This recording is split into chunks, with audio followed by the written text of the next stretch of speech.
We'll now start a very important chapter. So this is called Hilbert spaces.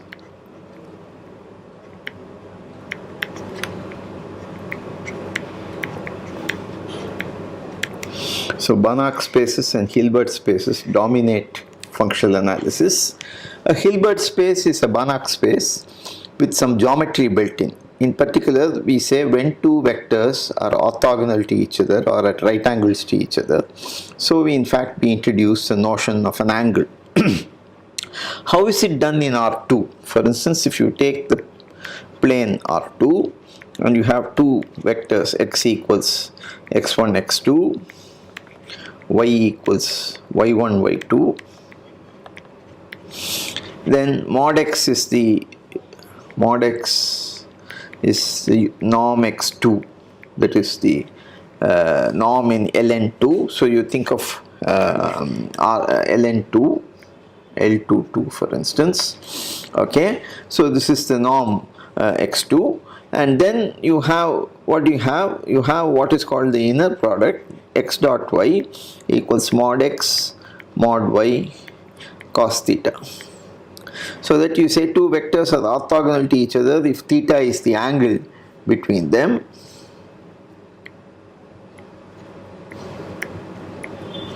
And if that is cos pi by 2 is 0, so if x dot y is 0, we say the two vectors are orthogonal. And this can also be written as sigma x1 y1 plus x2 y2. Okay. And we have that x dot x is mod x square, that is the inner product generates the norm, and it is linear in each of the variables. It is linear in x, it is linear in y. Okay, so we generalize all these things and define an inner product. So definition: let V be a real norm-linear space. An inner product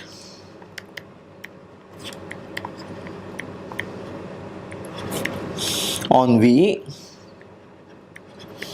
is a form from V cross V into R such that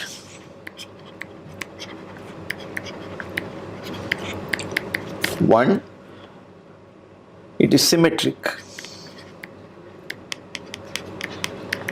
That is, for every xy in V, you have xy equals yx.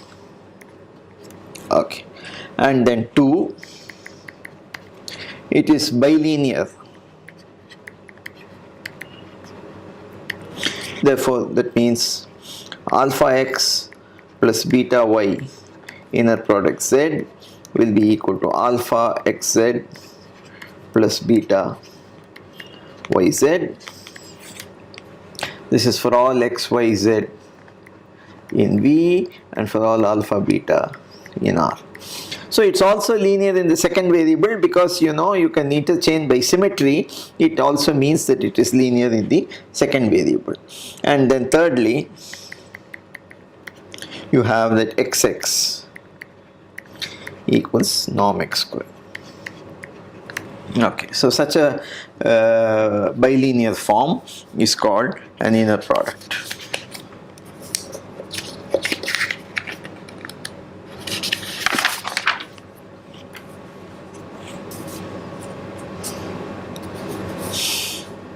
So now what happens if you have a complex?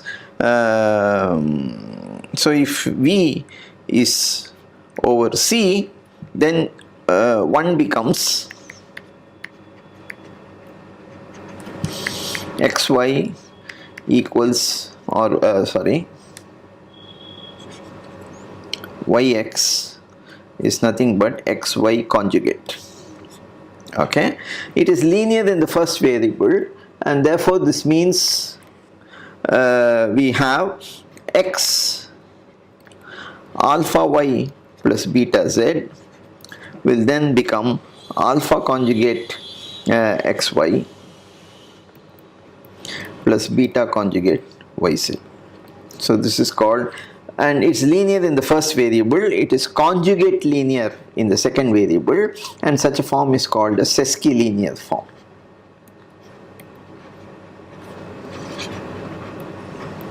Okay, so that is, these are the changes you have to make when you are dealing with complex. Okay, so definition, Hilbert space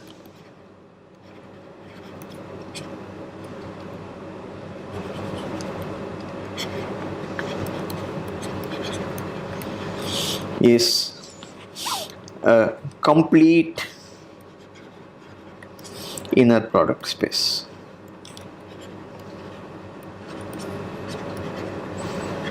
That is, it is a Banach space whose norm is generated by an inner product.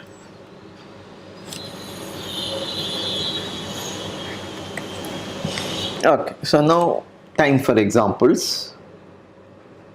So we have Rn with the norm 2. This is the space Ln2, for instance.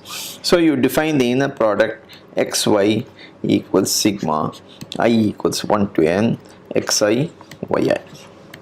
Okay, and then if you take Cn with norm 2, then you define xy equals sigma xi yi bar.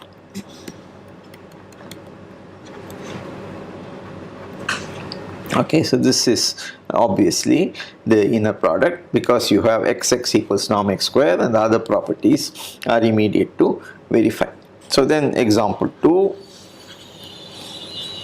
little l2, again if you have x equals xi, y equals yi, then if L2 is over R, then you define the inner product as sigma I equals 1 to infinity xi yi, and this is well defined, this is convergent because by Helder's inequality this is less than or equal to norm x times norm y, and therefore this is well defined. And then if you have L2 over C, if you have complex numbers, then you define xy as sigma I equals 1 to infinity xi yi bar. Okay, so these are the examples for this. Then example 3 is L2 of mu. So if you have xs mu is a measure space, then L2 of mu is Hilbert space. Well, it's complete, and now the inner product you can easily guess is nothing but integral fg d mu in the real case, and in the complex. So this is, if the base field is R, then you have this. If the base field is C, you have fg equals integral over x f g bar d mu. Okay, so this gives you Hilbert spaces. Okay, so now I will mostly deal with the reals. Wherever complex needs to be mentioned, I will tell you what is the change to make. Okay, so norm of x plus y square is what? X plus y. So you use the linearity and develop this, so you will get xx, which is norm x square, plus xy, and then you will get yx, so that is 2 times xy plus norm y square. So in the case of complex, so complex case, you have norm x square plus xy plus yx is xy bar, so 2 real part of xy. So this is the real, this is a complex number, so you have this plus norm y square. Okay, so that is the thing you have in the complex case.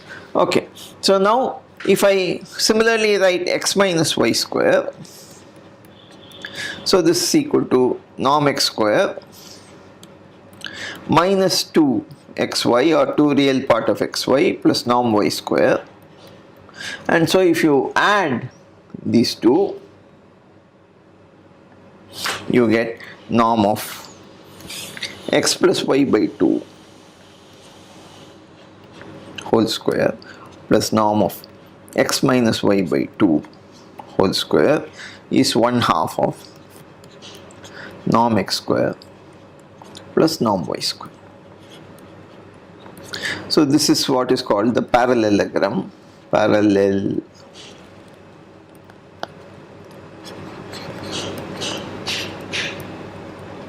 identity. And this is what in two dimension, in the plane I called as Apollonius theorem, and we have seen this. Okay. So remark,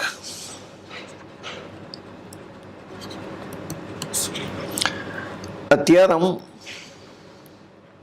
of Frechet, Jordan and von Neumann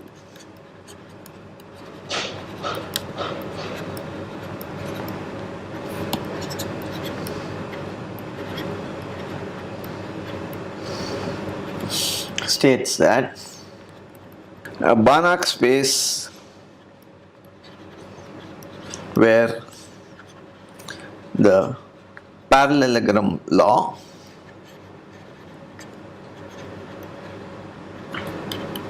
identity is valid is in fact a Hilbert space. That means you can write down an inner product which generates a norm. Once you have the parallelogram identity, you can use it to do it. So example,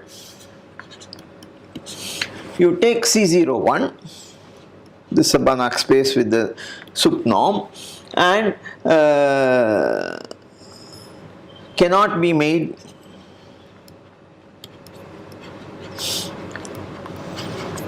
into a Hilbert space.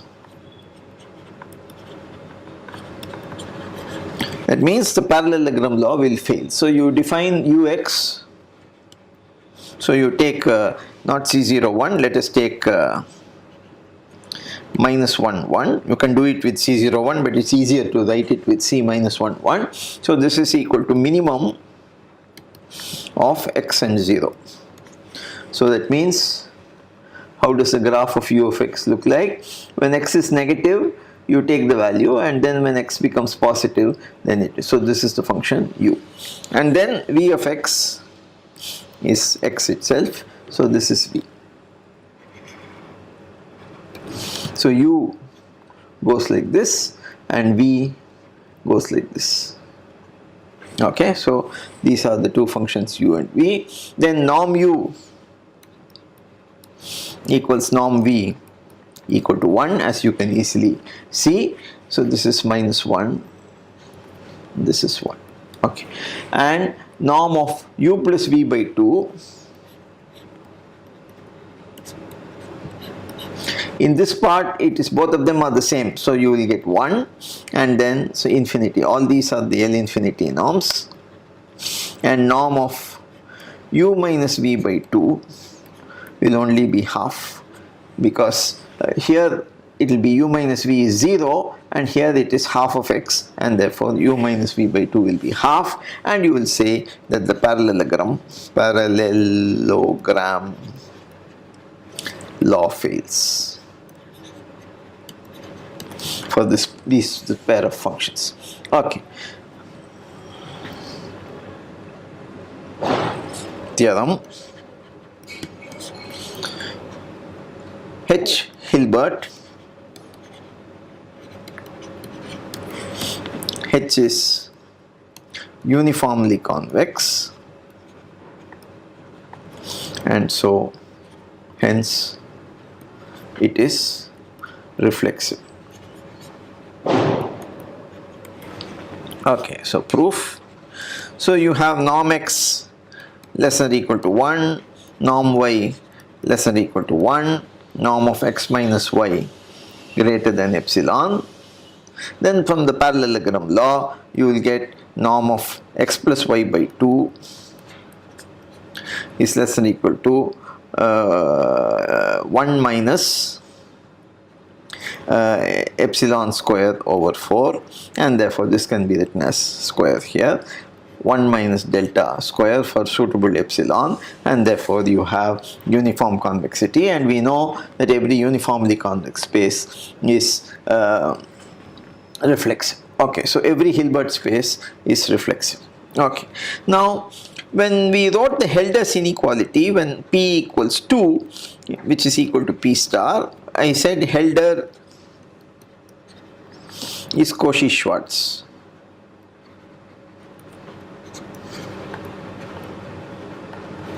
And what does it mean? It is sigma, or if in the notation which I wrote earlier, xy inner product is the same to norm x2 norm y2. Okay, so this is a Hilbert inequality applied to P equal to P star equal to 2, and xy is nothing but sigma xi yi. I equals 1 to n, I equals 1 to infinity, whatever space you are working with. Okay, so this is in fact a fundamental property of Hilbert spaces. So we have the following theorem: Cauchy-Schwarz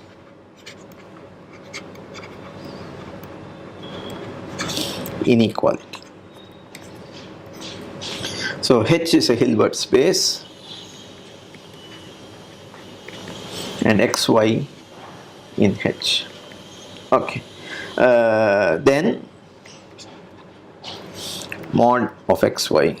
So this is a very fundamental inequality which will be used again and again and again. So norm x times norm y. Okay, equality occurs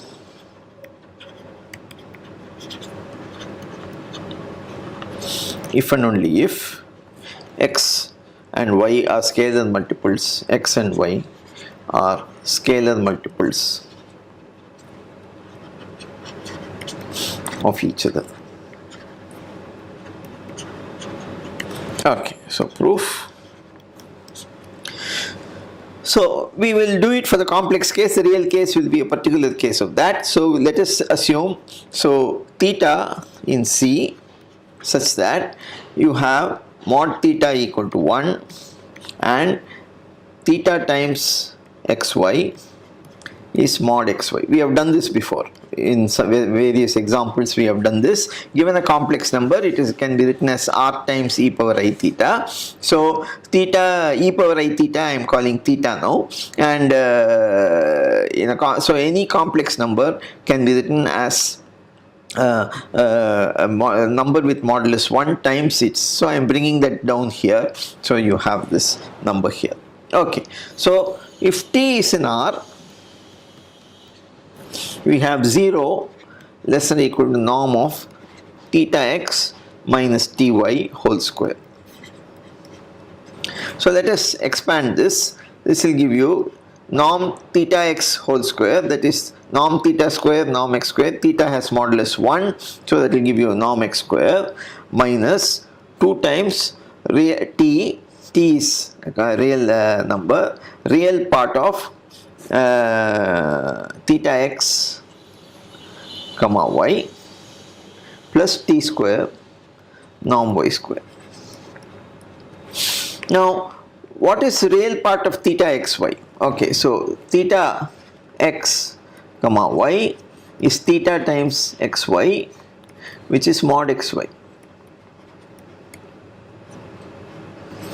Okay, so that's equal to, so it's a real number anyway, so that's equal to norm x square minus 2t mod xy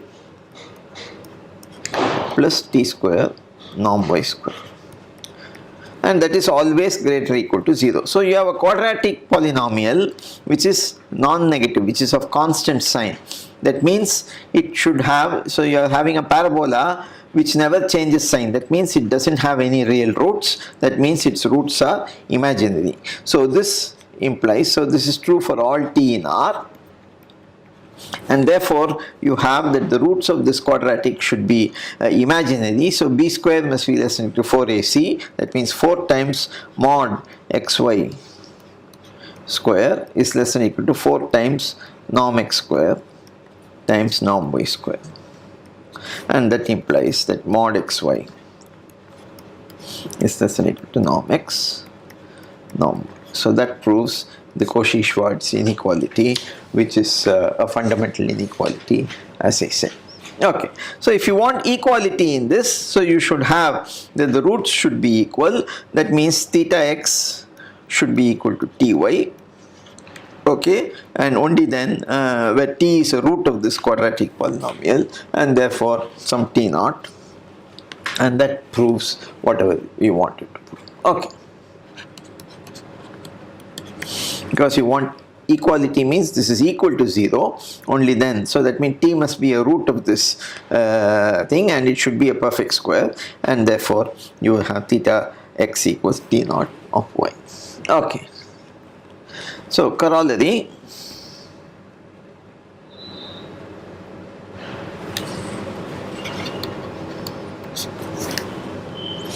H Hilbert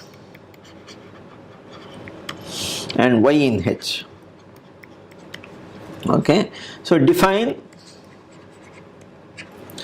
fy of x equals xy for all x in H.